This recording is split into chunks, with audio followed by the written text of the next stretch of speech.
You just watched one of the most impressive pieces of rhetoric that I have ever seen. At this moment, Reagan is facing a difficult situation. There's been a major accident. The nation is distressed, and a lot of people like myself, who want to get rid of NASA and cut taxes, are going to try to get rid of NASA and cut taxes. And Reagan needs to save NASA. Now, whether that's because NASA has a military purpose or he really likes space, who cares? The point is he makes a speech and it works. And we're going to go and analyze a couple parts of the speech, not every single line, just a couple parts, so we can actually see the brilliance of it. The brilliance of this kind of rhetorical magic is that it looks so innocuous. It looks so harmless. You look at this speech, when you listen to the speech, you probably thought that this doesn't seem like that big of a deal. It doesn't seem that special. It just seems like a normal eulogy. What's the big deal? Here's the big deal.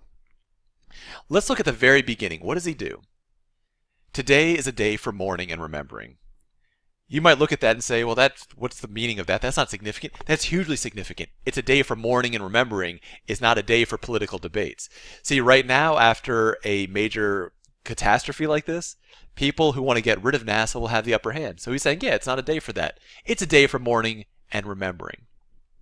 And of course, he emphasized that by saying that he's not going to do the State of the Union today. We're skipping politics today. We're going to mourn and we're going to remember. Now, the key thing here is that he needs people to not be focused where they are right now. Right now, everyone's focused on this exact moment of people dying in a fiery inferno. They're picturing this. This is what people are seeing at the time. And this is not what Reagan wants them to see at all. He wants them to see something great and heroic. He wants them to see something like this. So he's going to use a couple techniques. The first thing we want to talk about is this idea of timeline expansion. There's a saying in advertising, nothing is as important as you think it is while you're thinking about it. In other words, if you're thinking about cookies, cookies are going to seem really important. If you're not thinking about them, they don't seem as important. Whatever you're focused on is going to seem much more important than it actually is. So he's going to start to stretch out the timeline a little bit.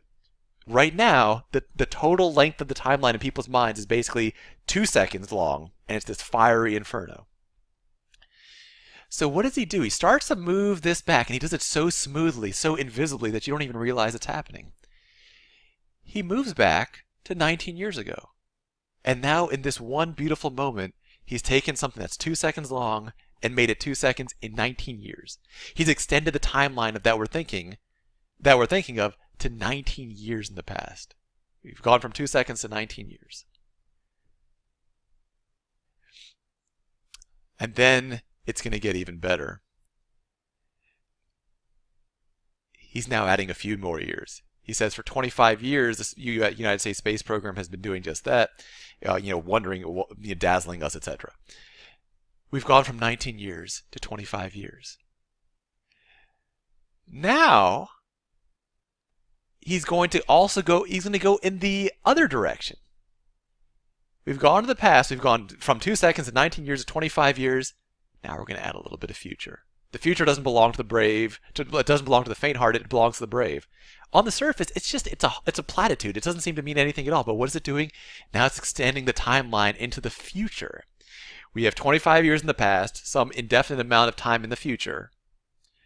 Now, a normal, the average speech maker, the average rhetorician might stop here. Not Reagan.